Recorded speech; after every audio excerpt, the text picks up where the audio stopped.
Hey guys, this is Gaijin Hunter. With a handful of people about to import it, I feel now is a good time to cover my gripes with Monster Hunter Double Cross. Not to be negative, but because I think your enjoyment of the game will be much higher if you go in knowing what to expect. First, let me get this out of the way. For all of its faults, the game is awesome. I've gotten almost 200 hours of enjoyment from it, which may not sound like a lot, but I'm coming off of Monster Hunter Cross and Monster Hunter Generations, so honestly, I'm a little bit burnt out. Not to mention that I played Prowler, which means I'll hit the so-called end of the game much faster than if I were playing with a hunter. The best mindset to go into in this game is that it's not an expansion of Monster Hunter Generations, but an extension of it.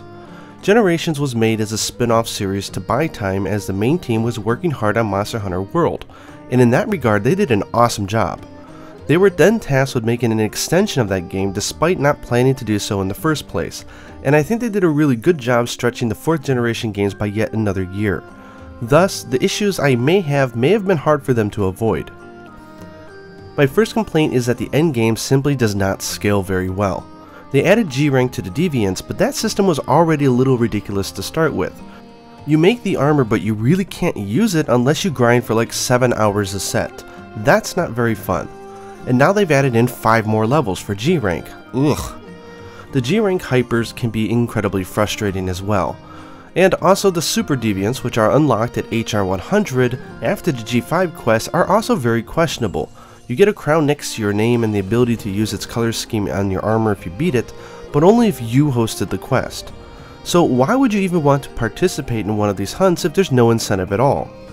Skills also really didn't extend very well, and stuff like Bludgeoner, which is pretty much essentially left behind in a low and high rank because no adjustments were made to compensate for G rank.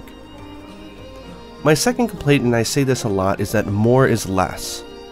This may sound counterintuitive, but there are simply too many monsters in this game. This means that weapons and armor feel sort of like an Excel spreadsheet where there's just a small variant of each and nothing really stands out. The majority of the monsters you can't even find a room for online because with many choices the top ones do stick out a little bit too much. It doesn't help that the final boss, the Atlau Ka, her armor is so good that the majority of users will just be content using that.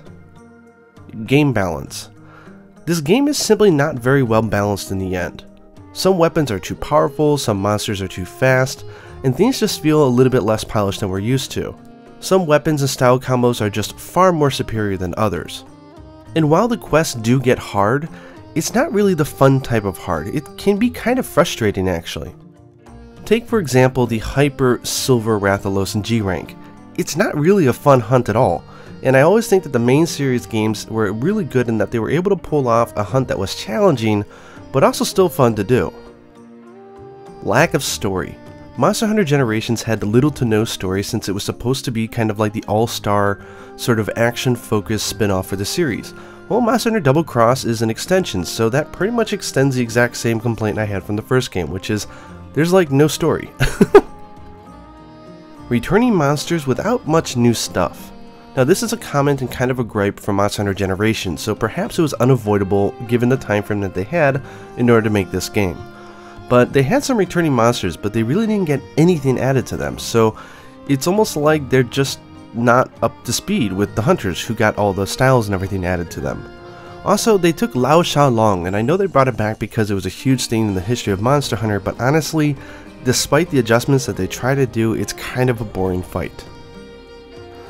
Anyway, my closing thought, honestly, is that this game is fun as hell. Double Cross extends the fun of Monster Hunter Generations, and the new Brave style is a blast to play, and the new flagships are super cool. However, don't go into the game expecting new ideas. This is the same game as Monster Hunter Generations, just a lot more of it. The music, action-focused gameplay, the atmosphere, the level customization still stands as one of the best iterations of Monster Hunter, and despite all the complaints I just mentioned, the game is well worth getting. Just go in expecting the right thing. People ask a lot, like, is this weapon or is this style viable? And honestly, this is a game in which no hunt really lasts more than 10 minutes, so really anything's viable.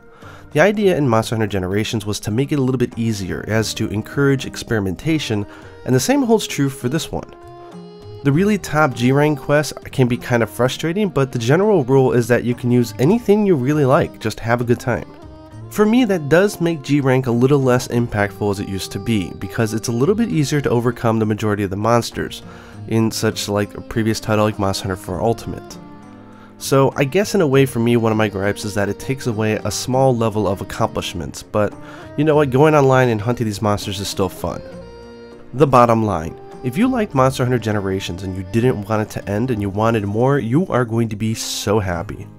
If you got tired of Generations and kinda wanted some more new stuff, then I'm not sure that this game will fix that. And lastly, if Monster Hunter Generations just didn't really work for you, this certainly is not gonna fix it.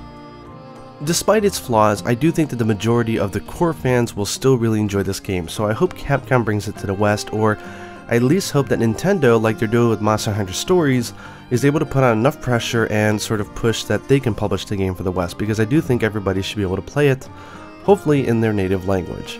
Anyways, I just wanted to make a quick little video, not a rant or a negative review, but to let you know the things that I didn't like about Monster Hunter Double Cross, because I went in it, I think, looking at it the wrong way. I thought it was more of an expansion like 4 and 4 Ultimate, but it really is more of an extension, and that's not a bad thing, just know what you're going in for. Go ahead and leave a comment down below if you agree with any of these points, or if I missed one, or if you don't agree. Having open dialogue about these things is always really good. Anyways, Monster Hunter Double Cross to the West, let's hashtag it, hope for it, but in the meantime we can definitely look forward to Monster Hunter World. So until next time, happy hunting.